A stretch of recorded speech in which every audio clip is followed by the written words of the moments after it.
Praise Lord. എല്ലാ പ്രിയപ്പെട്ട ദൈവമക്കൾക്കും യേശുക്രിസ്തുവിന്റെ നാമത്തിൽ ജോയ്സ് ടി വിയിലൂടെയുള്ള ഞങ്ങളുടെ സ്നേഹവും വന്ദനവും അറിയിക്കുന്നു. പ്രിയപ്പെട്ട ദൈവമക്കളെ, നിങ്ങളൊക്കെ കർത്താവിലെ സന്തോഷമായിരിക്കുന്നു എന്ന് വിശ്വസിക്കുന്നു. കർത്താവ് എല്ലാ പ്രിയപ്പെട്ടവരെയും ധാരാളം അനുഗ്രഹിക്കുമാറാകട്ടെ. ഇന്ന് നമ്മോടൊപ്പം അനുഗ്രഹിക്കപ്പെട്ടതായ ഒരു കർത്താവിൻ്റെ ദാസിയാണ് തൻ്റെ ജീവിതത്തിൻ്റെ അനുഭവം ഷെയർ ചെയ്യേണ്ടതിന് കടന്നു വന്നിരിക്കുന്നത്.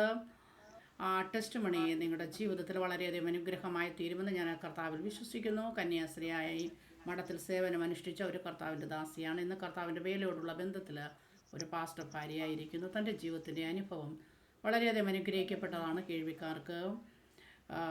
ആ പ്രിയ കർത്താവിൻ്റെ ദാസിയെ ജോയ്സ് ടി വിയിലേക്ക് തൻ്റെ ജീവിതത്തിൻ്റെ അനുഭവം ഷെയർ ചെയ്യേണ്ടതിന് ഞങ്ങൾ ഹാർദവമായി സ്വാഗതം ചെയ്യുന്നു. ആമേൻ, ആമേൻ. പ്രൈസ് ലോർഡ് സിസ്റ്ററെ, പ്രൈസ് ലോർഡ്. എന്തൊക്കെയുണ്ട് വിശേഷങ്ങൾ?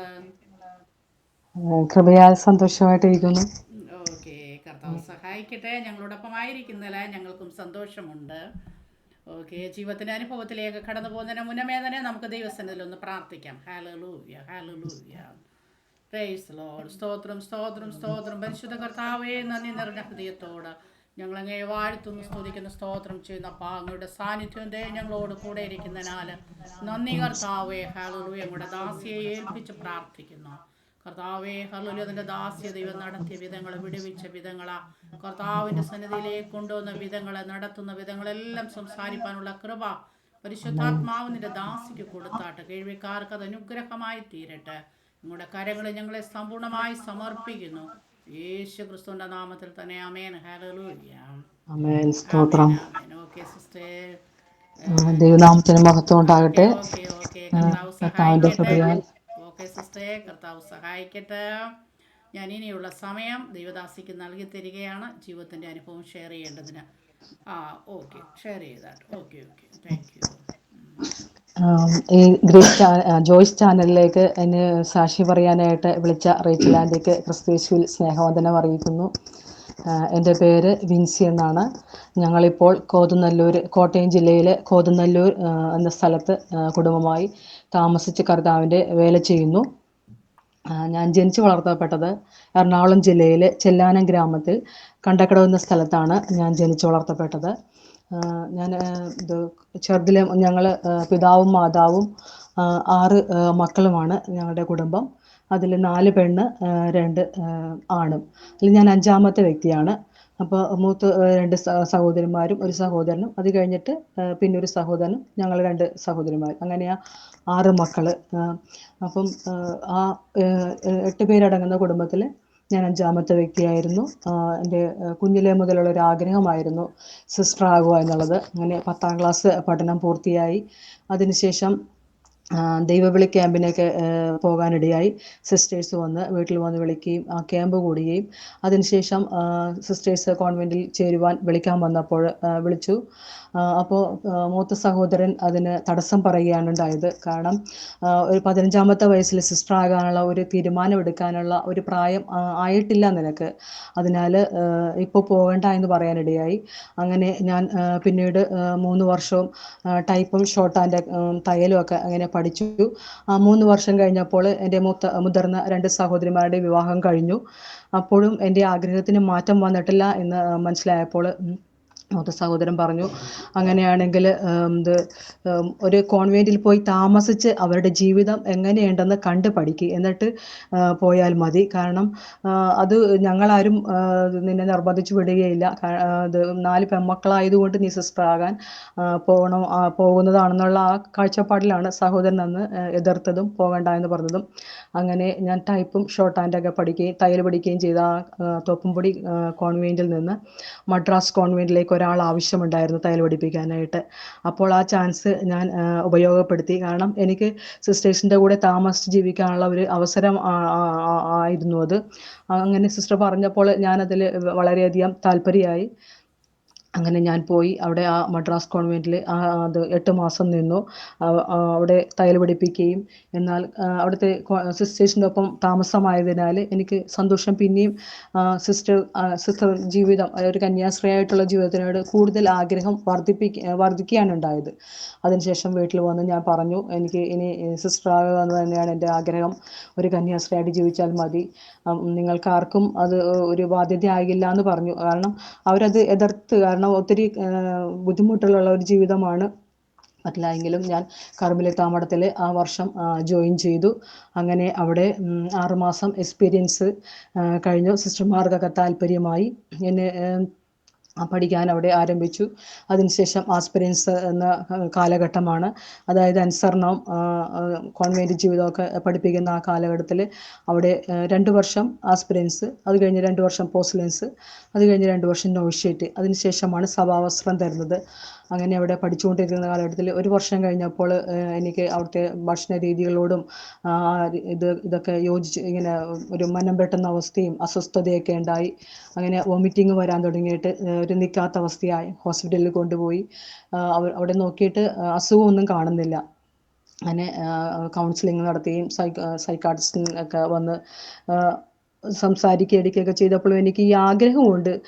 സുപ്പീരിയറും മദറും ഒക്കെ സംസാരിക്കാനിടയിൽ മോൾക്ക് ആഗ്രഹമുണ്ട്, പക്ഷേ ദൈവവിളിയുണ്ട്. അങ്ങനെ കാരണം അസുഖം വരുമ്പോൾ ദൈവവിളി ഇല്ല എന്നാണ് അവർ മനസ്സിലാക്കുന്നത്. പക്ഷേ ദൈവവിളി ഉണ്ട്. എന്തോ അസ്വസ്ഥപ്പെടുന്ന സംഗതിയുണ്ട്. അതുകൊണ്ട് ഈ കോൺവെൻറ്റും താല്പര്യമില്ല എന്നാണെങ്കിൽ വേറെ ഏതെങ്കിലും കോൺവെൻറ്റിൽ പോയി പഠിക്കാമെന്ന് പറഞ്ഞു. അങ്ങനെ ഞാനവിടെ പഠിച്ചതിന് ശേഷം പിന്നെ വീട്ടിൽ വന്ന് 2 മാസം നിന്നതിന് ശേഷം ഈ സ്പെയിൻ കോൺവെൻറ്റിനെ കുറിച്ച് അറിയാനിടയായി. അങ്ങനെ വീണ്ടും ഒരു സ്പെയിൻ കോൺവെൻറ്റിൽ ചേർന്ന് പഠിക്കാനിടയായി. അതിനുശേഷം അതിൻ്റെ ഭാഗമായിട്ട് ഡൽഹിയിലേക്ക് ഞങ്ങളെ കൊണ്ടുപോയി. 18 പിള്ളേരെയും സ്പെയിനിൽ പോയി. അവിടെ പോയി മിണ്ടാമഠമാണ്. അതാകുമ്പോൾ പുറത്തിറങ്ങിയുള്ള സോഷ്യൽ വർക്കൊന്നുമില്ല. ആ കോൺവെൻറ്റിൽ തന്നെയുള്ള ജീവിത രീതികളായിരുന്നു. അങ്ങനെ ഡൽഹിയിൽ ഞങ്ങൾ 18 പേരും പോയി. അവിടെ 4 മാസം അവിടെ താമസിച്ചു. അതിൻ്റെ ഭാഷയും പഠനങ്ങളെല്ലാം പഠിച്ചുകൊണ്ടിരുന്നപ്പോൾ 18 പേരിൽ 16 പേരുടെയും വിസ ക്ലിയറായി. എനിക്കും വേറെ ലിജ എന്ന് പറയുന്ന കുട്ടിയുടെയും വിസയ്ക്ക് സ്റ്റുഡൻറ്റ് വിസയാണെന്നുള്ള കംപ്ലയിൻറ്റിൽ അതിൻ്റെ സഹോദരി വിളിച്ച് പറയുകയുണ്ടായി, സ്റ്റുഡൻറ്റ് വിസയ്ക്ക് വരണ്ട, അത് ഇവിടെ വന്നാൽ സ്പെയിനിൽ വന്നാൽ ഒത്തിരി പ്രശ്നങ്ങളുള്ളത് കൊണ്ട് നിങ്ങൾ സ്റ്റുഡൻറ്റ് വിസയിൽ വരരുത്, അത് റിമാർക്കാവും, നമ്മുടെ രൂപതയിലൊക്കെ അത് വിഷയമാണെന്നുള്ളത് പറഞ്ഞുകൊണ്ട് ഞങ്ങൾ തിരിച്ചു പോന്നു. എന്നിട്ട് പിന്നെ അവിടെ നിന്ന് സിസ്റ്റേഴ്സ് വന്ന് ഇവിടെ കോൺവെൻറ്റിൽ പഠിപ്പിക്കുകയായിരുന്നു. സ്പെയിനിൽ നിന്ന് സിസ്റ്റേഴ്സ് ആലുവയിൽ ഒരു വീടെടുത്ത് അവർ ഇവിടെ വന്ന് പഠിപ്പിച്ചിട്ട് സഭാവസ്ത്രം ധരിച്ചിട്ട് നമുക്ക് പോകാമെന്നുള്ള ആ രീതിയിൽ പഠനം ആരംഭിച്ചു. അവിടെയും പഠിച്ചു. ഒരു 2 വർഷം കഴിഞ്ഞപ്പോൾ യൂണിഫോം ഒക്കെ ഉണ്ടായിരുന്നു. ഞങ്ങളുടെ മുടിയൊക്കെ കട്ട് ചെയ്തു. നൗഷ്യേറ്റ് ഘട്ടമാകുമ്പോഴാണ് മുടിയൊക്കെ കട്ട് ചെയ്യുന്നത്. അങ്ങനെ മുടിയൊക്കെ കട്ട് ചെയ്ത് ആ ഒരു ജീവിത രീതിയിൽ പഠിച്ചുകൊണ്ടിരിക്കുമ്പോഴും എനിക്ക് വോമിറ്റിങ് വരാനിടയായി. അന്നേരവും ഹോസ്പിറ്റലിൽ കൊണ്ടുപോവുകയും പ്രാർത്ഥിക്കുകയും ഇടുകയൊക്കെ ചെയ്തിട്ട് എൻ്റെ വോമിറ്റിങ് മാറുന്നില്ല. വീട്ടിൽ വന്ന് 1 മാസം നിന്ന് കഴിഞ്ഞപ്പോഴാണ് മാറുമ്പോഴാണ് എൻ്റെ ഇത് മാറുന്നത്. പക്ഷേ കാരണം എന്താണെന്ന് കണ്ടെത്താൻ ആർക്കും മനസ്സിലാകുന്നില്ല. അച്ഛന്മാർക്കോ സിസ്റ്റേഴ്സിനോ അവരൊക്കെ സംസാരിക്കുമ്പോൾ എക്സ്പീരിയൻസ് ഉണ്ട്. നിന്ന കോൺവെൻറ്റുകളിൽ വിളിച്ച് തിരക്കുമ്പോൾ അവിടെ റിമാർക്കൊന്നുമില്ല. അങ്ങനെ ഞാൻ അപ്പോഴെല്ലാം ദൈവത്തോട് ചോദിക്കുന്നുണ്ട്, കർത്താവേ എനിക്ക് എന്തുകൊണ്ട് ഒരു സിസ്റ്റർ ആകാൻ ആഗ്രഹിക്കുന്നില്ല. അപ്പം എൻ്റെ അമ്മയുടെ ആൾക്കാരൊക്കെ പെന്തക്കോസ്തിലുള്ളവരാണ്. പിതാവിൻ്റെ ആൾക്കാരൊക്കെ കത്തോലിക്ക ബാക്ക്ഗ്രൗണ്ടിലുമാണ്. അപ്പോൾ അവർ ഇത് പറയും, ഇത് ദൈവനാമ മഹത്വമല്ല, ഇത് സിസ്റ്റർ ആകുക എന്നത്, അത് നിന്നെക്കുറിച്ച് ദൈവം അല്ല ആഗ്രഹിക്കുന്നതെന്ന് പറഞ്ഞാലും അവരുടെ വാക്കുകൾക്ക് ഞാൻ ചെവി കൊടുക്കാറില്ലായിരുന്നു. അങ്ങനെ വീട്ടിൽ വന്ന് നിന്ന് 2-3 മാസം പ്രാർത്ഥനകൾ, അതായത് നമ്മുടെ കത്തോലിക്ക സഭയുടെ രീതിയിലുള്ള ധ്യാനകേന്ദ്രങ്ങൾ പോട്ട, അതുപോലെ ആലപ്പുഴയിലുള്ള MS ധ്യാന കേന്ദ്രം, കൃപാസനം, അങ്ങനെ അവിടെയൊക്കെ പോയി ഞാൻ പ്രാർത്ഥിക്കും. ഇതിനെക്കുറിച്ചുള്ള ദൈവത്തിൻ്റെ വിളി ഇത് തന്നെയാണെന്ന് ചോദിക്കുമ്പോൾ അവിടെയുള്ള ബ്രദർമാർക്കും അത് തന്നെയാണ് ദൈവം വ്യക്തമാക്കും. ദൈവവിളിയുണ്ട് മോൾക്ക്, എന്നാൽ തടസ്സങ്ങൾ എന്താണെന്ന് ഞങ്ങൾക്ക് അറിയില്ല. അങ്ങനെ ഞാൻ വീണ്ടും വേറൊരു കോൺവെൻറ്റിലേക്ക്, 4ാമത്തെ കോൺവെൻറ്റായ കുമ്പളങ്ങിയിൽ തന്നെയുള്ള ഇറ്റാലിയൻ കോൺവെൻറ്റായ കാസ കോൺസുലേത്ത എന്ന ഒരു കോൺവെൻറ്റിൽ ചേർന്ന് പിന്നീട് പഠിക്കുമായിരുന്നു. അപ്പോൾ എൻ്റെ 8 വർഷം പോയി. ഇങ്ങനെ കോൺവെൻറ്റ് മാറി 2 വർഷം ഇങ്ങനെ മാറി. അപ്പോൾ അവിടെ +2 പഠിക്കാനായിട്ട് എന്നെ ജോയിൻ ചെയ്തു. അങ്ങനെ +2 പഠിച്ചുകൊണ്ടിരിക്കുന്ന ആ കാലഘട്ടത്തിൽ കോൺവെൻറ്റിൽ നിന്ന് തന്നെ പഠിച്ചുകൊണ്ടിരിക്കുന്ന ഞാൻ വീട്ടിൽ വന്ന ക്രിസ്മസിൻ്റെയൊക്കെ അവസരത്തിലാണ് എൻ്റെ മൂത്ത സഹോദരൻ ഇങ്ങനെ വീട്ടിൽ നിന്ന് വീട് വിട്ടു പോകാൻ ഇടയായി. കാരണം മൂത്ത സഹോദരനായിരുന്നു ഞങ്ങളുടെയൊക്കെ റോൾ മോഡൽ. കുഞ്ഞിലെ മുതൽ ഞങ്ങളെ ആത്മീയമായ എല്ലാ കാര്യങ്ങളും പറയുകയും പഠിപ്പിക്കുകയൊക്കെ ചെയ്തിരുന്നൊരു വ്യക്തിയായിരുന്നു. അപ്പം ആ സഹോദരൻ 2 പ്രാവശ്യം ഗൾഫിലൊക്കെ പോയിട്ടുള്ള ഒരു വ്യക്തിയാണ്. സൗദി അറേബ്യയിലും മസ്കറ്റിലൊക്കെ. അങ്ങനെ നാട്ടിൽ വന്ന് കല്യാണം കഴിച്ചു, ഒരു കൊച്ചായി. 3 വയസ്സുണ്ട് കുഞ്ഞിന്. ആ സമയത്താണ് വീട്ടിൽ നിന്നും ഒരു ദിവസം വീട് വിട്ടു പോകാനിടയായത്. സഹോദരൻ പോയിട്ട് ഒരറിവുമില്ല.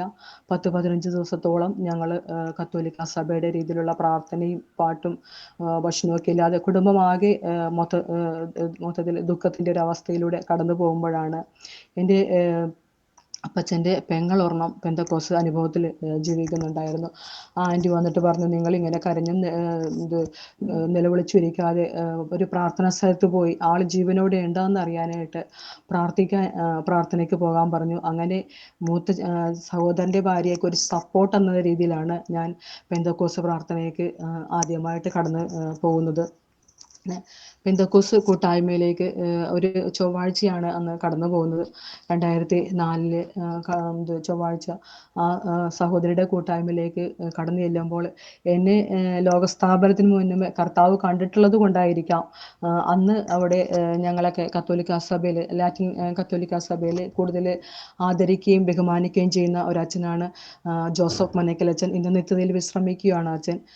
കഴിഞ്ഞ ഏതാനും വർഷങ്ങൾക്ക് മുമ്പ്, 2 വർഷം മുമ്പ് നിത്യതയിൽ ചേർക്കപ്പെട്ടു. ആ അച്ഛൻ അന്ന് അവിടെ സാക്ഷ്യത്തിനായിട്ട് വന്നിട്ടുണ്ടായിരുന്നു. ജനത്തിനിടയിൽ അച്ഛൻ്റെ സാക്ഷ്യം പറയുകയും അന്നത്തെ കൂട്ടായ്മയിലുള്ള മക്കളെയൊക്കെ ഉറപ്പിക്കുകയും ചെയ്തു. അങ്ങനെ ഞാൻ ഒരു പ്രവാചിയോട് പ്രാർത്ഥിച്ച് ദൈവാലോചന കേൾക്കാനാണ് ഞങ്ങളുടെ വിഷയത്തിൽ ഞങ്ങളെ അവിടെ കൊണ്ടുപോയിരിക്കുന്നത് ഞങ്ങളുടെ ആൻറ്റി. അപ്പോൾ അവിടെ അച്ഛനോട് ഞാൻ ചെന്ന് സംസാരിക്കാനിടയായി, ജോസഫ് അച്ഛനോട്. അച്ഛൻ എങ്ങനെയാ ഈ പെന്തക്കോസ്ത് മാർഗത്തിലേക്ക് വന്നതെന്ന് പറഞ്ഞപ്പോൾ അച്ഛൻ പറയാനിടയായി, ഞാൻ പെന്തക്കോസ്ത് മാർഗത്തിലേക്ക് വന്നതല്ല, ക്രിസ്തു മാർഗത്തിലേക്ക് വന്നതാ, ക്രിസ്തുവിനെ അറിഞ്ഞ് ജീവിക്കാൻ. അങ്ങനെ അച്ഛൻ 5 കന്യാസ്ത്രീമാരെയൊക്കെ രക്ഷിക്കപ്പെടുത്തി. ഞാൻ അറിയണ 2 സിസ്റ്റർമാരുണ്ടായിരുന്നു അതിൻ്റെ അകത്ത്. അവരൊക്കെ വന്നതും അവരുടെയൊക്കെ കാര്യങ്ങളൊക്കെ എന്നോട് പറയാനിടയായി. അത് എന്നെ ഉറപ്പിക്കുന്നതായിരുന്നു. അന്ന് ഞാൻ ചേച്ചിയുടെ കൂടെ സപ്പോർട്ടായിട്ടാണ് ആ ദൈവസഭയിൽ ദൈവദാസിയുടെ അടുത്ത് കടന്നു പോയെങ്കിലും ആ ചേച്ചിയുടെയും ചേട്ടൻ്റെയും അനുഭവത്തിൽ കുഞ്ഞുനാൾ മുതൽ ചേട്ടൻ എങ്ങനെയെല്ലാം വളർന്നു വന്നു എന്നെല്ലാം ദൈവാത്മാവ് അന്ന് അവിടെ സംസാരിച്ചു. അതെല്ലാം കേട്ടപ്പോൾ ജീവിക്കുന്ന ദൈവമാണെന്ന് എനിക്ക് മനസ്സിലായി. എന്നോടൊരു ആലോചനയും കാര്യങ്ങളൊന്നും അന്നും ഉണ്ടായില്ല, കാരണം ഞാൻ ഏൽപ്പിച്ചു കൊടുത്തുമില്ല. പിന്നെ അങ്ങനെ ഞങ്ങൾ ആ കൂട്ടായ്മയിൽ പോയെന്നറിഞ്ഞപ്പോൾ അമ്മയുടെ അനിയത്തിയും കുടുംബവും അമ്മയുടെ ചേച്ചിയുടെ മക്കളൊക്കെ കടന്നു വന്ന് ഞായറാഴ്ച ആരാധനയ്ക്ക് പോകാനായിട്ട് ഉത്സാഹിപ്പിച്ചു. അങ്ങനെ ഞായറാഴ്ച ആരാധനയ്ക്ക് പുതുത്തോട് അവിടെ കണ്ണമാലി എന്ന സ്ഥലത്ത് ന്യൂ ഇന്ത്യ ചർച്ചിൽ ആരാധനയ്ക്ക് ഫസ്റ്റ് കടന്നു പോകുന്നത്. അന്ന് അവിടെ ചെന്ന് ആരാധനയ്ക്ക് നിൽക്കുമ്പോൾ അന്ന് ഞാനൊരു സ്വർഗീയ ദർശനം കാണാനിടയായി. കാരണം ഞാനത് ഇതിനു മുൻപൊക്കെ ഞാൻ ഒരു പ്രാവശ്യം ദൈവം എനിക്ക് ആ ദർശനം വെളിപ്പെടുത്തിയിട്ടുണ്ട്. ദൈവത്തിൻ്റെ ആ തേജസ് കാണാൻ. കാരണം ആകാശം മുട്ടെ ഉയർന്നു നിൽക്കുന്ന ഒരു വലിയ രൂപം, വലിയ കൈയും കാലും, വലിയ തടി ഉള്ള, അതായത് നമുക്ക് ആ രൂപം വർണ്ണിക്കാൻ പറ്റില്ല. മുഖം നമുക്ക് വ്യക്തമല്ല. മുഖം ഭയങ്കര വെളിച്ചം, നട്ടുച്ചയ്ക്ക് സൂര്യൻ്റെ പ്രകാശം എങ്ങനെ ഇരിക്കും അതുപോലെ മുഖം കാണാൻ പറ്റാത്ത വണ്ണം ഭയങ്കര തേജസ്.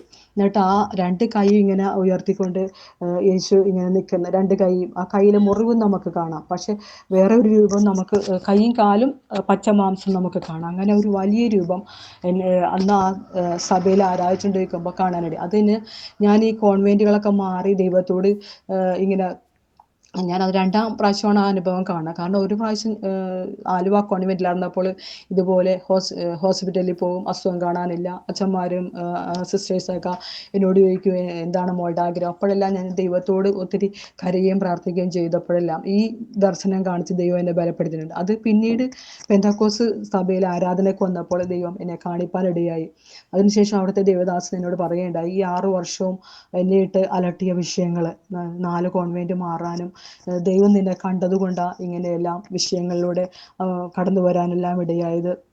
അപ്പോൾ ഈ പെന്തക്കോസ്തിലെ ചേച്ചിമാരൊക്കെ എനിക്ക് വേണ്ടി പ്രാർത്ഥിക്കുന്നുണ്ടായിരുന്നു. കാരണം അമ്മയുടെ സഹോദരങ്ങളെന്ന് പറഞ്ഞാൽ അവർ ദൈവനാമ മഹത്വത്തിലേക്ക് ഞാൻ ചെല്ലാൻ. അപ്പം ഞാൻ അവരോടെല്ലാം അന്ന് തർക്കിക്കുമായിരുന്നു, ഇത് ദൈവനാമ മഹത്വമാണ്, ഒരു സിസ്റ്ററായി ജീവിക്കുക എന്നുള്ളത്. ഞാൻ ഈ വചനപ്രകാരമാണ് ഞാൻ ഈ വേലയ്ക്ക് പോയിരിക്കുന്നത്. എൻ്റെ കുടുംബത്തിൽ 2 അച്ഛന്മാരും ഒരു കന്യാസ്ത്രീയൊക്കെ ഉണ്ട്. അപ്പച്ചൻ്റെ കുടുംബത്തിൽ അപ്പച്ചൻ്റെ അനിയൻ്റെ മോനും അവരൊക്കെ പറയുമായിരുന്നു, ഓരോ പ്രാവശ്യം ഞാൻ ഒരു കോൺവെൻറ്റിൽ നിന്ന് വീട്ടിൽ വന്ന് നിൽക്കുമ്പോൾ പറയുമായിരുന്നു, സിസ്റ്റർ ജീവിതം വളരെ കഷ്ടപ്പെട്ടതാണ്. കാരണം ഒരു സുപ്പീരിയർ ആയാലേ നിങ്ങൾക്ക് അതിൻ്റെ അകത്ത് അനുവാദമുള്ളൂ. അച്ഛന്മാരായി ഞങ്ങൾക്ക് ഇടയ്ക്കൊക്കെ അനുവാദമുണ്ട് പുറത്തു പോകാനൊക്കെ. പക്ഷെ നീ അത് പോകണമെന്ന് എന്തുകൊണ്ടാണ് ഇത്രയും കടുംപിടുത്തം പിടിക്കുന്നതെന്നെല്ലാം അന്നേരം ചോദിക്കുമ്പോഴെല്ലാം ഞാൻ ഈ വചനത്തിൻ്റെ വെളിച്ചത്തിലാണ് 27-ാം സങ്കീർത്തനം 4-ാം വാക്യം കത്തോലിക്ക സഭയിലായിരുന്നപ്പോഴേ ദൈവത്തിൻ്റെ ആ ഒരു ഇടപെടൽ ഉണ്ടായത് നമുക്ക് ഈ വചനമായിരുന്നു. ഞാൻ യഹോവയുടെ ഒരു കാര്യം അപേക്ഷിച്ചു, അത് തന്നെ ഞാൻ ആഗ്രഹിക്കുന്നു, യഹോവയുടെ മനോഹരത്വം കാണുവാനും അവൻ്റെ മന്ദിരത്തിൽ ധ്യാനിപ്പാനും എൻ്റെ ആയുഷ്കാലമൊക്കെയും യഹോവയുടെ ആലയത്തിൽ പാർക്കേണ്ടതിന് തന്നെ. ആ വചനം വെച്ചായിരുന്നു ഞാൻ പ്രാർത്ഥിക്കുകയും ദൈവത്തോട് ചോദിക്കുകയും. കാരണം ആർക്കൊരു ബാധ്യത തീർക്കാനല്ലെന്ന് അന്നേരവും ഞാൻ പറയുമായിരുന്നു. അങ്ങനെ ഈ വചനം അന്ന് ആ ദൈവസഭയിൽ ദൈവദാസൻ എന്നോട് പറയാനിടയായി.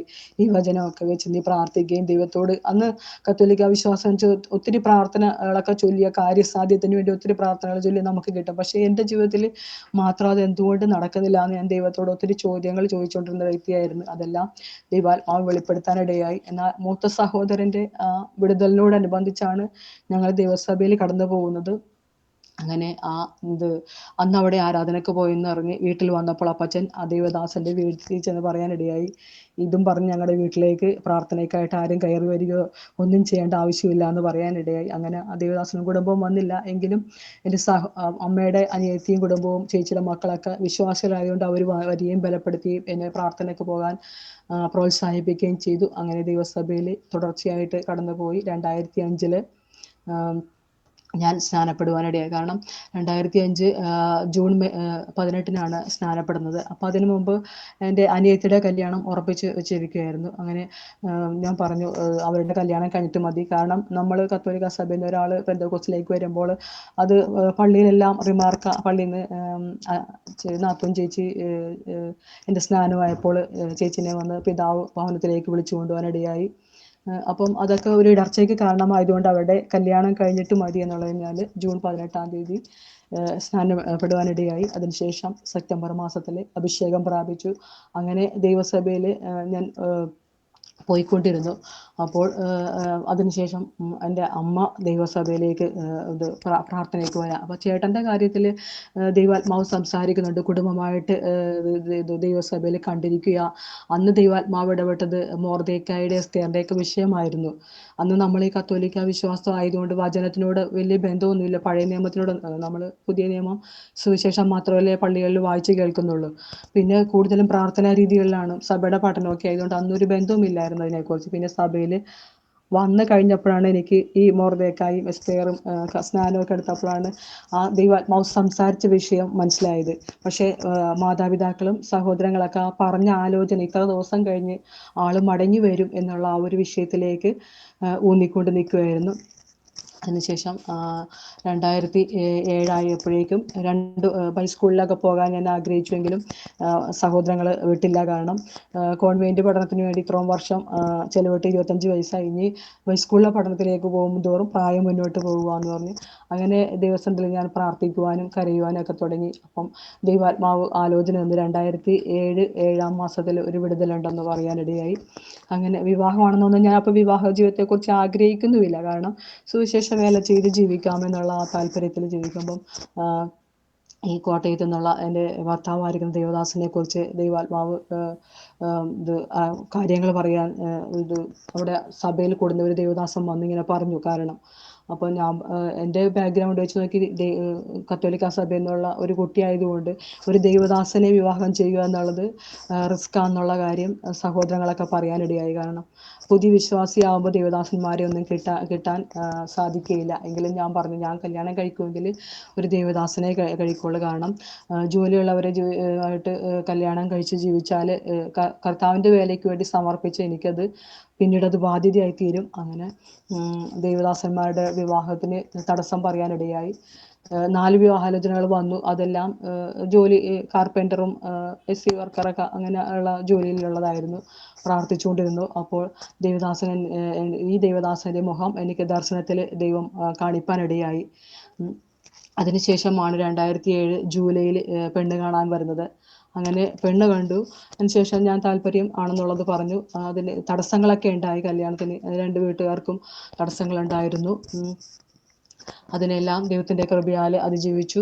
സെപ്റ്റംബർ 3-ാം തീയതിയായിരുന്നു ഒത്തുകല്യാണം. ആ ഒത്തുകല്യാണം നടക്കുന്ന സമയത്ത് ദൈവത്തിൻ്റെ ഒരു അത്ഭുത പ്രവൃത്തി എൻ്റെ ജീവിതത്തിൽ ഉണ്ടായി. കാരണം ഒത്തുകല്യാണത്തിൻ്റെ സമയത്ത് ഞങ്ങൾക്ക് ഇങ്ങനെ ചേട്ടൻ പോയ കാര്യത്തിലും ഒക്കെ ഒത്തിരി കടമുണ്ടായതുകൊണ്ട് വീട് സ്ഥലവും വിൽപ്പനയ്ക്ക് വെച്ചിരുന്നു. അതിൻ്റെ ആ സാമ്പത്തികം 1-ാം തീയതി തരാമെന്നാണ് പറഞ്ഞിരുന്നത്.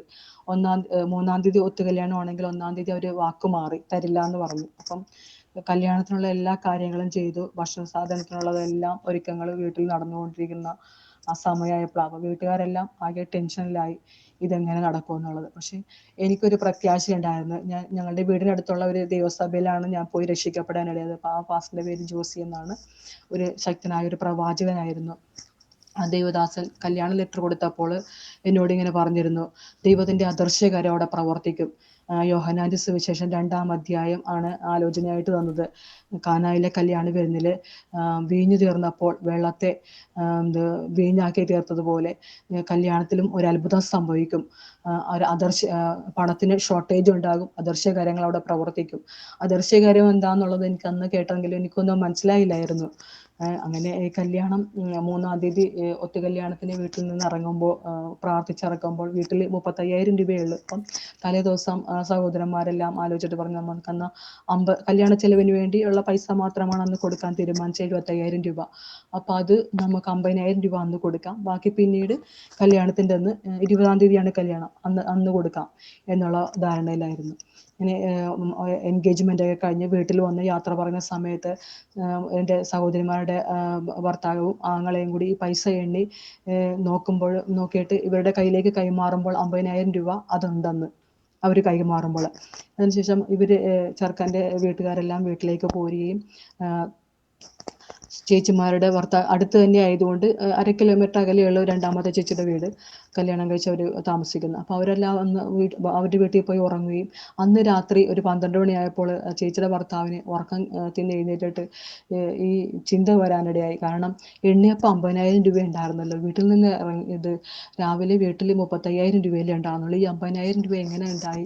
അങ്ങനെ ചേട്ടൻ്റെ ഉറക്കം നഷ്ടപ്പെട്ട് ചേട്ടൻ പിറ്റേ ദിവസം രാവിലെ വീട്ടിൽ വന്ന് മൂത്ത ചേച്ചിയുടെ ഭർത്താവിനെയും ആങ്ങളെല്ലാം വിളിച്ചു നോക്കിയിട്ട് പറഞ്ഞു, പൈസ ഒന്ന് നോക്കിക്കേ, ആരൊക്കെ തന്നു എന്തൊക്കെ തന്നു നോക്കിക്കേ. അന്ന് കൊടുത്തത് 50,000 രൂപ കൊടുത്ത്, പക്ഷേ കണക്കിൽ ഇത്രയും രൂപയിലേ വന്നിട്ടുള്ളത് എങ്ങനെ? അപ്പോൾ വീണ്ടും നമുക്ക് മാനഹാനി ആകുകയില്ലേ? കാരണം നമ്മൾ വാക്ക് പറഞ്ഞിട്ട് അത് 50,000 എന്നുള്ളത് കുറവ് വന്ന് 35,000 അല്ലേ ഇവിടെ കാണുന്നുള്ളത്, എങ്ങനെ സംഭവിച്ചു എന്നുള്ളത് അവർക്കെല്ലാം സംശയമായി. അങ്ങനെ ഇവിടെ ഭർത്താവിൻ്റെ വീട്ടിലേക്ക് വിളിച്ചു ചോദിക്കുമ്പോൾ അവർ അവരുടെ കയ്യിൽ 50,000 രൂപയുണ്ട്. വീട്ടിൽ 35,000 രൂപയെ ഞങ്ങളുടെ കയ്യിലുള്ളൂ. പക്ഷെ അതെങ്ങനെ സംഭവിച്ചു എന്നുള്ളത് ഈ 2 ചേട്ടന്മാർക്കും ആങ്ങളൊക്കെ ഇന്നും അവർക്ക് അത് ദൈവത്തിൻ്റെ പ്രവൃത്തിയാണെന്നറിയാം. പക്ഷെ കർത്താവ് എന്നെ അന്ന് ഉറപ്പിക്കുമായിരുന്നു. ഞാൻ വിശ്വാസത്തിൽ വന്നത് സഹോദരൻ്റെ ഒരു വിടുതലിന് വേണ്ടിയിട്ട്, അല്ലെങ്കിൽ ചേച്ചിക്ക് സപ്പോർട്ടായിട്ട് പ്രാർത്ഥനയ്ക്ക് വന്നു, ആലോചന കേട്ടു. എൻ്റെ സ്നാനത്തിനൊക്കെ വീട്ടിൽ ഒത്തിരി എതിർപ്പുകളുണ്ടായിരുന്നു. വീട്ടിലെ ഫോട്ടോകളെല്ലാം മാറ്റി കോൺവെൻറ്റിൽ ചെന്ന് പറഞ്ഞു പോകുന്നതെല്ലാം ആ വചനത്തിൻ്റെ അറിവിലായിരുന്നു. വിശ്വാസത്തിൽ എന്നെ ദൈവം ഓരോ ദിവസവും പഠിപ്പിക്കുകയായിരുന്നു ആ നിന്നയുടെ പരിഹാസം. പക്ഷേ ഒരു അത്ഭുതം എൻ്റെ ജീവിതത്തിൽ കാണാനിടയായില്ല. എന്നെ ഒരു അത്ഭുതത്തിലൂടെ ദൈവം ഉറപ്പിക്കുമായിരുന്നത്. അദൃശ്യകരം പ്രവർത്തിക്കുമെന്ന് ആ ദേവദാസൻ 2 ആഴ്ചക്ക് മുമ്പ് പറഞ്ഞത് അന്നാ എനിക്ക് ആ 4-ാം തീയതി എനിക്ക് മനസ്സിലാവുന്നത് ദൈവത്തിൻ്റെ അദൃശ്യകരമാണ്.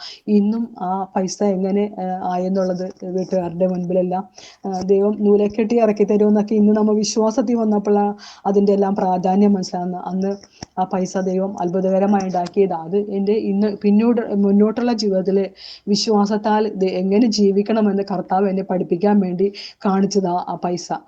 കാരണം നമുക്ക് കോൺവെന്റ് ജീവിതമാകുമ്പോൾ ആശ്രയിച്ചുള്ള ഒരു ജീവിതമല്ല, എല്ലാം ഉണ്ട് അവിടെ. നമ്മൾ സോഷ്യൽ വർക്കും സേവനം ചെയ്ത് ജീവിച്ചാൽ മതി. അവിടെ കർത്താവിൻ്റെ മഹത്വപ്പെടുത്തലാണെങ്കിലും നമുക്ക് ദൈവത്തിൽ ആശ്രയിക്കേണ്ട കാര്യമില്ല. 4 നേരം ഭക്ഷണമുണ്ട്, വസ്ത്രം ലളിതമായ രീതിയിൽ ആണെങ്കിലും പുറത്തിടാൻ 3 വസ്ത്രം, അകത്ത് 4 ജോഡി, അങ്ങനെയുള്ള ആ ഒരു രീതിയിലാണെങ്കിൽ നമുക്ക് 5 പൈസയ്ക്ക് ഒന്നിനും നമുക്കൊരു ആശ്രയമില്ല. ഉള്ളതനുസരിച്ച് അനുസരണയോടെ ഒരു ജീവിതമാണ്. പക്ഷേ പെന്തക്കോസ്ത് അനുഭവം എന്താണെന്ന് പഠിപ്പിക്കാനായിട്ട് കർത്താവ് ഒരു സുവിശേഷകൻ്റെ ഭാര്യയായിട്ട് ജീവിക്കുവാൻ, ഒന്നുമില്ലായ്മയിൽ എങ്ങനെ ജീവിക്കണമെന്ന് പഠിപ്പിക്കാൻ വേണ്ടി കർത്താവ് ചെയ്ത ഒരു വലിയ അത്ഭുതമായിരുന്നു ആ പൈസയുടെ അത്ഭുതം അദർശകരം പ്രവർത്തിച്ചത്. പിന്നീട് അത് കഴിഞ്ഞിട്ട് ഉള്ള ഇത് ഇത് കുടുംബജീവിതത്തിൽ ഓരോ അനുഭവത്തിലും കർത്താവ് എന്നെ വിശ്വാസം എന്താണെന്ന് പഠിപ്പിച്ചു.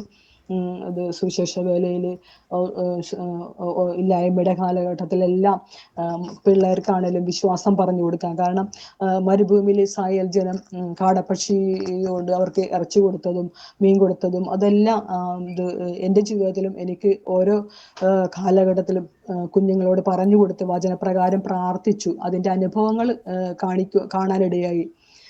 ഈ ഈ സംഭവത്തിലൂടെ. കാരണം ഇല്ലായ്മയിലും ശൂന്യതയിലും എൻ്റെ ബന്ധുക്കളൊക്കെ അന്ന് വിചാരിച്ചെങ്കിൽ ബന്ധുക്കളൊക്കെ തരാൻ പ്രാപ്തിയുള്ളവരുണ്ടായിരുന്നു. പക്ഷെ അവരുടെ ആരുടെയും മനസ്സിൽ ദൈവം ഇടപെട്ടില്ല, തോന്നിച്ചില്ല. ഈ 15,000 രൂപ കൂടി വെച്ചന്ന് കൊടുക്കാൻ ആരുടെ ഹൃദയത്തിൽ തോന്നിച്ചില്ല. അന്ന് രാവിലെ അവർ ആ 35,000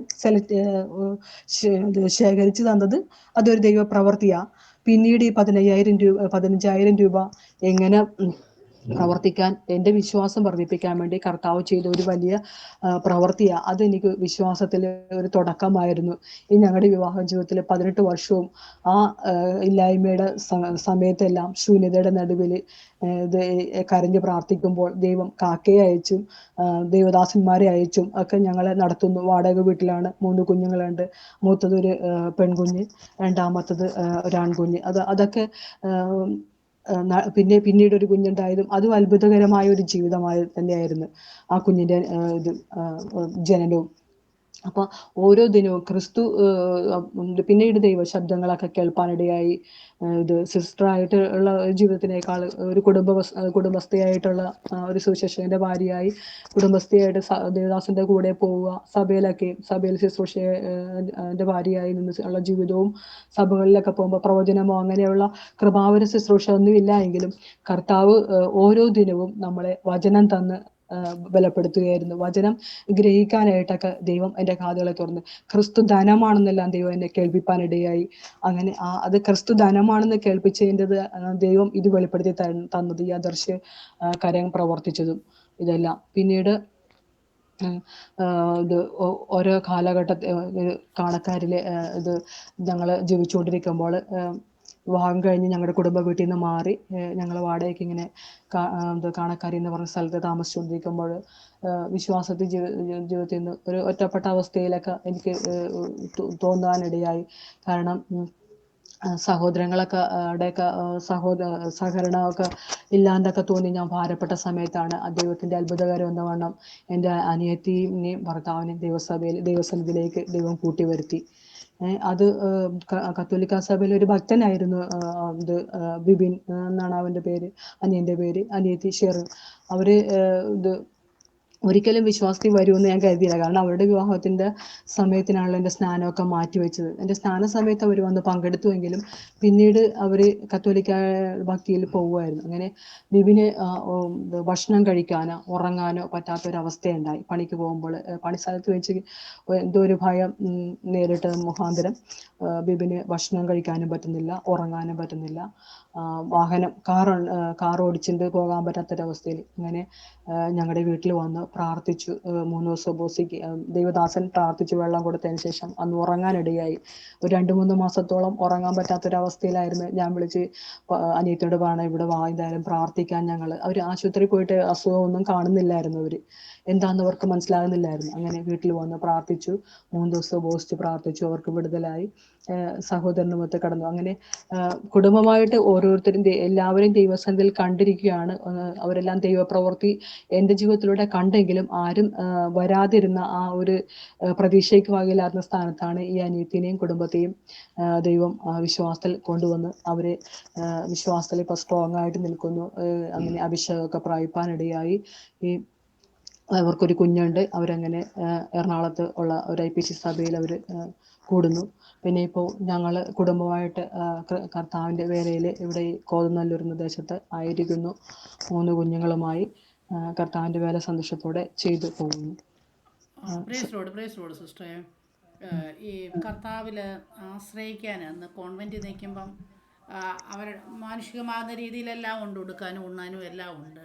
പക്ഷേ കർത്താവിൻ്റെ വേലയോടുള്ള ബന്ധത്തിൽ ഒരു പെന്തക്കോസ് ഒരു പാസ്റ്റർ ഭാര്യയായി ഇറങ്ങി തിരിച്ചു കഴിഞ്ഞപ്പോൾ ഒന്നുമില്ലാത്തൊരനുഭവത്തിലൂടെയാണ് സ്റ്റാർട്ടിങ് ചെയ്തത്. അപ്പം സുവിശേഷ വേലയുടെ മുഖത്ത് കർത്താവ് ഏലിയാവിനെ കൊണ്ട് ഏലിയാവിനെ കാക്കയെ അയച്ചു പോറ്റിയ കർത്താവ് സിസ്റ്ററിൻ്റെ കുടുംബജീവിതത്തിൽ എങ്ങനെ അങ്ങനെ ഒരു അവസ്ഥ ഉണ്ടായിട്ടുണ്ടെന്ന് പറഞ്ഞു. അത് ഏതാ സാഹചര്യം ഒന്ന് വിവരിക്കാമോ ഓർമ്മയിലുള്ളത്?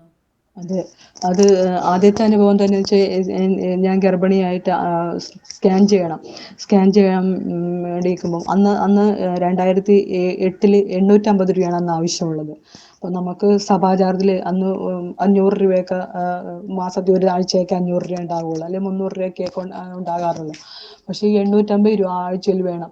എങ്ങനെ ഈ കാര്യം നടക്കും ദൈവമേ എന്നും പറഞ്ഞ് ഞാൻ അപ്പോൾ ദൈവത്തോട് പ്രാർത്ഥിച്ചു, കർത്താവ് എന്നെ ഇങ്ങനെയൊക്കെ കൊണ്ടുപോകുന്നൊരു ദൈവത്തിന് ഉദ്ദേശമുണ്ടല്ലോ, അതെങ്ങനെ നടക്കുമെന്ന് ഞാൻ പ്രാർത്ഥിച്ചപ്പോഴും അന്ന് ഞങ്ങളുടെ സഭയിൽ ഒരു വിശ്വാസിക്ക്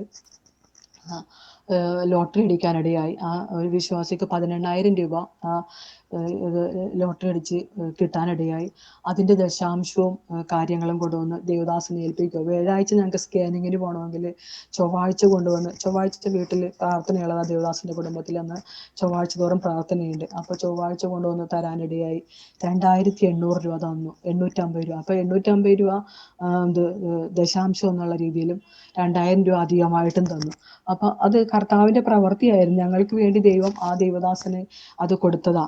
പിന്നെ കൂടാതെ തന്നെ ഇത് കുഞ്ഞുണ്ടായതിന് ശേഷം ഞാനൊക്കെ തീരദേശ മേഖലയിലാണല്ലോ ജനിച്ച് വളർന്നത്. അപ്പം ഞങ്ങൾ വീട്ടിൽ നിന്ന് മാറി കുടുംബ വീട്ടിൽ നിന്ന് മാറി ഈ കോന്നല്ലൂർ ദേശത്ത് വാടകയ്ക്ക് താമസിക്കുമ്പോൾ ഒരു മീൻ മേടിക്കാനോ ഇറച്ചി മേടിക്കാനോ ഒന്നും നമുക്ക് സാമ്പത്തികമില്ല.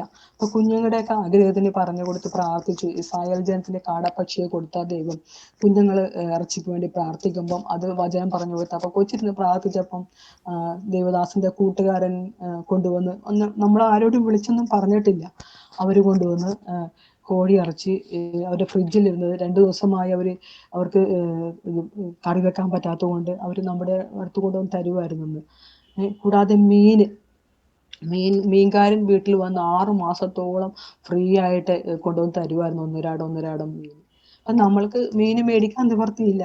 ആ സമയത്ത് ഈ ദേവദാസനെ കൊണ്ടുവന്ന് ഏറ്റുമാനൂർ IPCയിലെ ഒരു മെമ്പറാണ്. ഞങ്ങൾ ഒരു വഴിസൈഡിലുള്ള ഒരു വീട്ടിലാണ് താമസിച്ചത്. അപ്പം ഒരു പാസ്റ്ററും കുടുംബവും താമസിക്കുന്നത് എഴുതി പൈസ ചോദിക്കാതെ 6 മാസത്തോളം. അപ്പം നമ്മളൊരു കുറച്ച് നാളെ നമ്മൾ ഭക്ഷണം മീനൊക്കെ മേടിക്കാതെ പച്ചക്കറി മാത്രമായിട്ട് ഒരു 5-8 മാസം നമ്മൾ ചിലപ്പം കഴിഞ്ഞായിരിക്കും. പക്ഷെ അതിനേക്കാൾ ഉപരിയായിട്ട് ഒരു 8 മാസത്തോളം ഈ ദൈവ ഒരു വിശ്വാസി കൊണ്ടുവന്ന് മീൻ തരുമായിരുന്നു. നമ്മൾ ഒന്നും ചോദിക്കാതെ തന്നിട്ട് പോകുമായിരുന്നു, കൊടുക്കാതെ. അപ്പം അങ്ങനെയല്ല. പിന്നെ അതല്ല, വചനം നമ്മളെ ബലപ്പെടുത്തുമായിരുന്നു.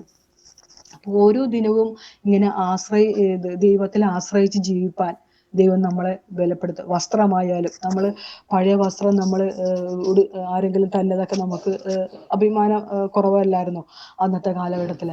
അപ്പോൾ ചോദിച്ച് മേടിക്കണം, അങ്ങനെ ഇടവരുത്തരുത്. നമുക്കൊരു ഡ്രസ്സ് വേണമെങ്കിൽ ദൈവത്തോട് പ്രാർത്ഥിക്കുമ്പോൾ പോസ്റ്റ് വഴി ഡൽഹിയിലുള്ള ഒരു ബ്രദർ അയക്കാനിടയായി. ഇത് എൻ്റെ ബർത്ത്ഡേയുടെ സമയത്താണ് അത് വന്ന് എനിക്ക് കയ്യിൽ കിട്ടാനിടയാകുകയും ചെയ്തു. കാരണം 8 വർഷം മുമ്പ് അതിനു മുമ്പൊക്കെ നമുക്ക് നമ്മുടെ സഹോദരങ്ങളാണെങ്കിലും ബർത്ത്ഡേ ആണെന്ന് അറിഞ്ഞുകൊണ്ട് ഡ്രസ്സൊക്കെ എടുത്ത് തരുമോ, നമ്മൾ സുവിശേഷം വരെ ജീവിക്കാം. പക്ഷെ ആ വർഷം നമുക്ക് ആരും തരാനില്ലാത്ത സമയത്ത് പോസ്റ്റ് വഴിയാണെങ്കിൽ PG വർഗീസ് സാറിൻ്റെ സാക്ഷ്യത്തിലേ കേട്ടിട്ടുള്ളത് ലില്ലിയാൻ്റിക്ക് അങ്ങനെ കിട്ടിയത്. പക്ഷെ ഈ ഏഴയായി എന്നെയും കർത്താവ് കാണുന്നു എന്നതിനുള്ള തെളിവാണ് നമ്മുടെ കണ്ണുനീരും പ്രാർത്ഥനയും. സ്വർഗത്തിലെ ദൈവം എത്ര വ്യക്തമായിട്ട് അറിയുന്നു എന്നതാണ് അതിലൂടെയൊക്കെ എന്നെ ദൈവം ബലപ്പെടുത്തിയത്. ഡ്രസ്സ് തരുവാനും നമ്മുടെ പ്രാർത്ഥന കേൾക്കുന്നു, നമ്മളെ അറിയുന്ന ഒരു ദൈവമാണെന്നൊക്കെ ദൈവം മനസ്സിലാക്കി തന്നു. ഓരോ ദിവസത്തിലെ അനുഭവം, ഓരോ സാഹചര്യത്തിലെ അനുഭവങ്ങൾ അങ്ങനെ ഇന്നും ദൈവം വളർത്തിക്കൊണ്ടിരിക്കുന്നു. അങ്ങനെ വചനത്തിലൂടെയും അത്ഭുതങ്ങളിലൂടെയും. അതുപോലെ ഇളയ കുഞ്ഞിൻ്റെ അനുഭവം. ഇളയ കുഞ്ഞ് ഒരാണും, മൂത്തത് പെണ്ണും, രണ്ടാമത്തെ ഒരാണുമാണ്. അപ്പം പിന്നെ ഇനി വേണ്ട എന്നുള്ള രീതിയിൽ നമ്മൾ ജീവിക്കുമായിരുന്നു. രണ്ടാമത്തെ കുഞ്ഞിന് 9 വയസ്സായി.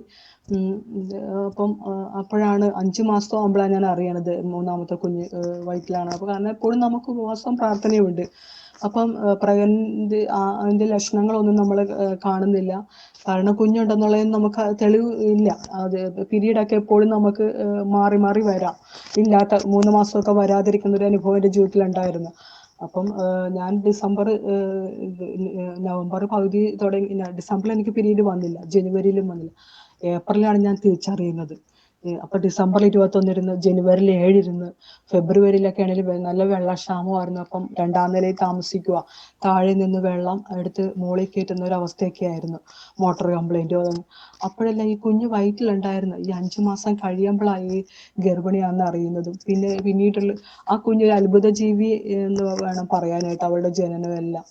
അത്രയും നാളും കർത്താവ് നമ്മളെ വിശ്വാസത്തിൽ അറിഞ്ഞ് പഠിപ്പിക്കുകയായിരുന്നു കാര്യങ്ങൾ. 5 മാസം കഴിഞ്ഞ് അറിഞ്ഞപ്പോൾ പിന്നെ ഞാൻ എല്ലാം പോയി ചെക്ക് ചെയ്തു. കൊച്ചിൻ്റെ ഹാർട്ട് ഇടിപ്പും എല്ലാം ഒരു കുഴപ്പവുമില്ല. ബ്ലഡിൻ്റെ അളവ് മാത്രം ഇടയ്ക്കിടയ്ക്ക് കുറഞ്ഞു പോകുമായിരുന്നു. അപ്പം 2 കുഞ്ഞിൻ്റെയിലും മുന്നമേ ദൈവം പറഞ്ഞായിരുന്നു. 2ാമത്തെ കുഞ്ഞിനെ കുറിച്ച് അവൻ ജനിക്കുന്നതിന് മുമ്പ് 3 മാസം മുമ്പ് ദൈവാത്മാവ് ആലോചന എന്നത് ശമൂവേലിനെ ദൈവം നിങ്ങൾക്ക് തരുമെന്നുള്ളതൊക്കെ. മൂത്ത കൊച്ചിനെ കുറിച്ചും ദൈവാത്മാവ് ആലോചന നിയോഗം. അപ്പം ഇതിൽ മാത്രം എന്നാ ദൈവമേ ഇങ്ങനെ സംഭവിക്കാനെന്നൊക്കെ എല്ലാം ഞാൻ ചോദിച്ചപ്പോൾ ദൈവം പറഞ്ഞത് അതിൻ്റെ പല തെളിവുകളും എനിക്ക് കാണിപ്പാനിടയായി ദൈവം അതിനെക്കുറിച്ചെല്ലാം. അങ്ങനെ വിശ്വാസത്താൽ നമ്മൾ തെളിവെന്ന് പറയുമ്പോൾ സിസ്റ്റർ എന്തുവാ, ദൈവം വല്ല ദർശനവും സ്വപ്നമൊക്കെ കാണിച്ചു? എങ്ങനെയാ തെളിവെന്ന് പറയുന്നത്?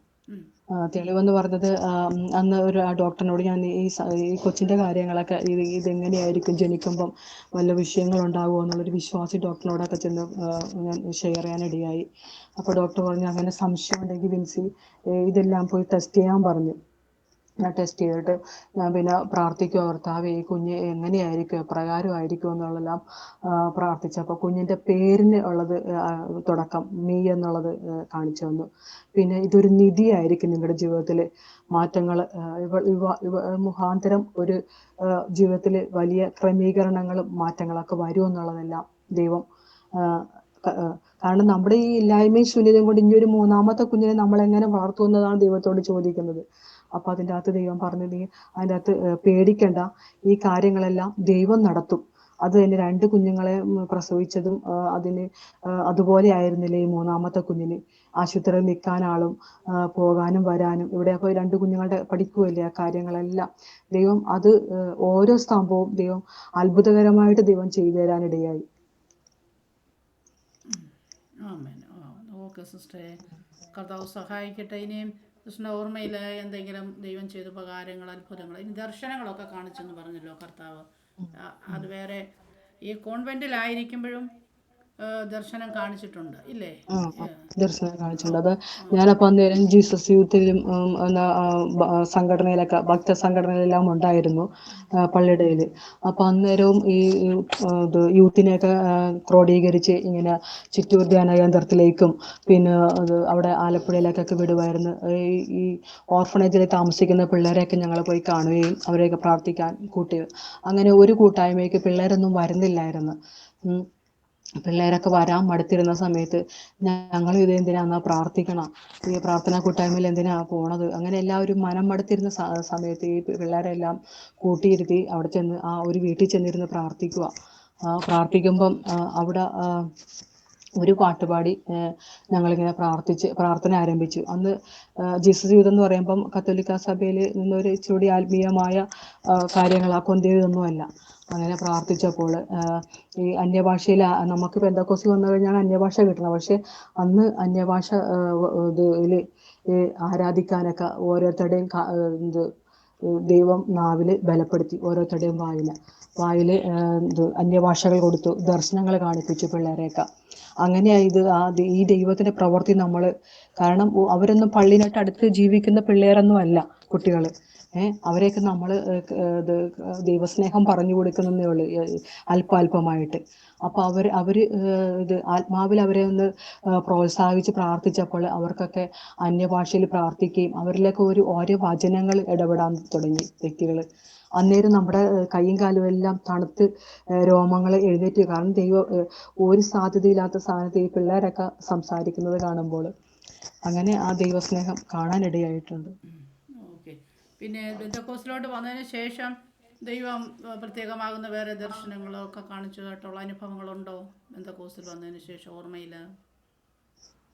അതായത് മൂത്ത സഹോദരൻ്റെ വിഷയത്തിലാണ്. അപ്പം മൂത്ത സഹോദരൻ പോയിട്ട് വരാത്തപ്പോൾ ഞാൻ ഈ പെന്തക്കോസ്ത് അനുഭവത്തിലേക്ക് വന്നത് എല്ലാവർക്കും പരിഹാസമായി. കന്യാസ്ത്രീ ആകുമ്പോയിട്ട് മൂത്ത സഹോദരൻ ഇങ്ങനെ ഒരു മാനസിക വിഭ്രാന്തിയിലാണല്ലോ വീട് വിട്ടു പോയത്. കാരണം അത് തൊടുപുഴയെ കൊണ്ടുപോയി ഞങ്ങളൊരു ഹോസ്പിറ്റലിൽ പോയി മരുന്ന് വാങ്ങിച്ചു കൊടുത്തിട്ടത് ഭക്ഷണത്തിലൂടെയൊക്കെ രഹസ്യമായിട്ട് ഭക്ഷണത്തിലൂടെ മരുന്ന് കഴിച്ചു ഒരു കുഞ്ഞായി അങ്ങനെ ഇത് കുടുംബജീവിതം നയിച്ചുകൊണ്ടിരിക്കുന്ന സമയത്തിലാണ് ചേട്ടൻ വീട് വിട്ടു പോകാനിടയായത്. അപ്പം ചേട്ടൻ വരാത്തതിൽ ഇപ്പം ഞാൻ വിശ്വാസത്തിൽ വന്നു, എൻ്റെ മാതാവ് വിശ്വാസത്തിൽ വന്നു. എന്നിട്ടും ഈ സഹോദരൻ എന്തിനാ വരാത്തെന്ന് ചോദിച്ചപ്പോൾ ദൈവാത്മാവ് ഇടപെടേണ്ടായി. കാരണം വീട്ടിൽ നിന്ന് തലയായതിനെ മാറ്റി എന്നെ ദൈവം ലോകസ്ഥാപനത്തിന് മുന്നമേ കണ്ടതുകൊണ്ടാണ് ഞങ്ങൾക്കൊക്കെ റോൾ മോഡലായിരുന്ന ആ സഹോദരനെ തന്നെ ദൈവം മുന്നമേ മാറ്റിയത്. അത് ആർക്കും വിശ്വസിക്കാൻ അംഗീകരിക്കാനോ പറ്റിയ കാര്യമാണ്. കാരണം സഹോദരൻ പോയി പിറ്റേ ദിവസമാണ് ആലപ്പുഴയിൽ കണ്ടെന്ന് പറഞ്ഞത്. 10-30ഓളം ആൾ പോയി അന്വേഷിച്ചു, കണ്ടെത്തിയില്ല ഈ സഹോദരനെ. അങ്ങനെയൊക്കെ പ്രാർത്ഥനയും കാര്യങ്ങളുമായിട്ട് നിന്ന സ്ഥാനത്ത് പിന്നെ എന്നെ കാണിച്ചു തരും അത് ഈ ചേട്ടനെ കുറിച്ച്. മാനുവൽ എന്നാ ചേട്ടൻ്റെ പേര്. ചേട്ടൻ ഇങ്ങനെ ഒരു കടൽ തീരത്തൂടി നടന്ന് പോകുന്ന അവസ്ഥ. അപ്പം ചേട്ടൻ ഉണ്ട്, ജീവനോടെ ഉണ്ട് എന്നുള്ളതിനൊരു തെളിവാണ് ദൈവം കാണിച്ചത്. മറ്റുള്ളവർ പലരും ഈ 21 ദിവസം കഴിഞ്ഞ് വരും, 45 ദിവസം കഴിഞ്ഞ് വരും എന്നൊക്കെ പറഞ്ഞിട്ട് എന്തുകൊണ്ട് ഈ സഹോദരൻ തിരിച്ചു വരുന്നില്ല എന്നുള്ളത് ഒരു ചോദ്യചിഹ്നമായിരുന്നു. കാരണം പ്രവാചകന്മാർ വന്ന് പറഞ്ഞതും നമ്മുടെ വീട്ടുകാരെല്ലാം അന്നത്തെ ഇതിൽ അത് ഒരു വേറെ നെഗറ്റീവ് ഇതിലാണ് എടുത്തത്. അപ്പം എന്നെ ദൈവം ഉറപ്പിക്കാനായിട്ട് ആ സഹോദരൻ നടന്നു പോകുന്നതും സുവിശേഷ അനുകൂലമായ ഒരു ജീവിതം നയിക്കുന്ന ഒരു അനുഭവം കാണിപ്പാനിടയായി. പകുതി സുവിശേഷ വേലയിലും പകുതി പ്രാകൃത ജീവിതത്തിലുമായിട്ട് നടക്കുന്ന ഒരു അനുഭവം കാണിച്ചത്. ഇന്നും പ്രാർത്ഥിക്കുമ്പോൾ ദൈവാത്മാവ് പറഞ്ഞ ആൾ ജീവനോടെ ഉണ്ട്, മടങ്ങി വരും. ദൈവത്തിൽ ഒരു കുളമ്പ് പോലും ശേഷിക്കാതെ ദൈവസന്നിധിയിൽ എല്ലാവരെയും കൂട്ടി വരുത്തും എന്നുള്ളതാണ് എൻ്റെ കുടുംബത്തോടും എന്നോടും ദൈവാത്മാവ് സംസാരിച്ചുകൊണ്ടിരിക്കുന്ന വാഗ്ദത്ത വചനം. അതിൻ്റെ നിവർത്തീകരണത്തിലേക്ക് അനിയത്തിയും കുടുംബവും വന്നു. പിന്നീട് മറ്റാരും വന്നിട്ടില്ല. ഇന്നും അവരൊക്കെ കത്തോലിക്ക അനുഭവത്തിൽ തന്നെ. അപ്പം സഹോദരൻ ജീവനോടെ ഉണ്ടെന്നുള്ളത് എനിക്ക് കാണിച്ചെന്ന് തെളിവെന്നുള്ളത് ദർശനം ഈ കടൽ തീരത്തൂടി ഇങ്ങനെ നടക്കുന്നതും. ദൈവമേ, അടിയനെ കർത്താവെ ഈ ജോയ്സ് ചാനലിലേക്ക് കർത്താവെ വിളിപ്പാനിടയായല്ലോ, സാക്ഷി പറയാനിടയാക്കിയല്ലോ. അടിയൻ്റെ ജീവിതത്തിൽ കർത്താവ് ചെയ്തു തന്നിട്ടുള്ള ചെറുതും വലുതുമായ ഓരോ നന്മകളും ഓരോ അനുഗ്രഹങ്ങളും കർത്താവെ അനേകർക്ക് ഇത് വിടുതലായി തീരണം. ജീവിക്കുന്ന ദൈവത്തെ കണ്ടുമുട്ടുവാനും കർത്താവിനെ പിൻപറ്റുവാനും ഈ കണ്ട നാൾ മുതൽ കർത്താവെ ഈ നാൾ വരെ കർത്താവിനെ പിന്തുടരുവാൻ വിശ്വാസത്തിൽ കർത്താവെ സ്ഥിരതയോടെ നിൽപ്പാൻ, പതറാതെ നിൽപ്പാൻ കർത്താവിനെ ഇത്രത്തോളം ബലപ്പെടുത്തിയല്ലോ. അതിനായി നന്ദിയോടെ വാഴ്ത്തുന്നു. ഈ ചാനൽ നടത്തുന്ന റേച്ചൽ ആൻറ്റിക്കായി സ്തോത്രം ചെയ്യുന്നു. ഇത് കേൾക്കുന്ന ഓരോ ദൈവമക്കളെയും പരിശുദ്ധാത്മാവെ ദൈവം അനുഗ്രഹിക്കുമാറാകണമേ എന്ന് പ്രാർത്ഥിക്കുന്നു. കർത്താവെ അവരുടെ എല്ലാ ജീവിതത്തിലെ അനുദിന ആവശ്യങ്ങളുടെ മേൽ അവർ ഭാരപ്പെട്ടും തളർന്നും ക്ഷീണിച്ചും മടുത്തു പോകാതെ ജീവിക്കുന്ന ദൈവത്തിൽ ഉറച്ചു വിശ്വസിച്ചുകൊണ്ട് കർത്താവ് ഓരോ ദിനവും അവരെ ഉറപ്പിക്കുകയും ക്രിസ്തുവിൻ്റെ വരവിനായി അവരെ ഒരുക്കുകയും ചെയ്യുമാറാകണമേ എന്ന് പ്രാർത്ഥിക്കുന്നു. അവരുടെ കഷ്ടങ്ങളിൽ അവരെ ഏറ്റവും അടുത്ത തുണയായി നിൽപ്പാൻ അവരെ ബലപ്പെടുത്തണം, ശക്തീകരിക്കണം.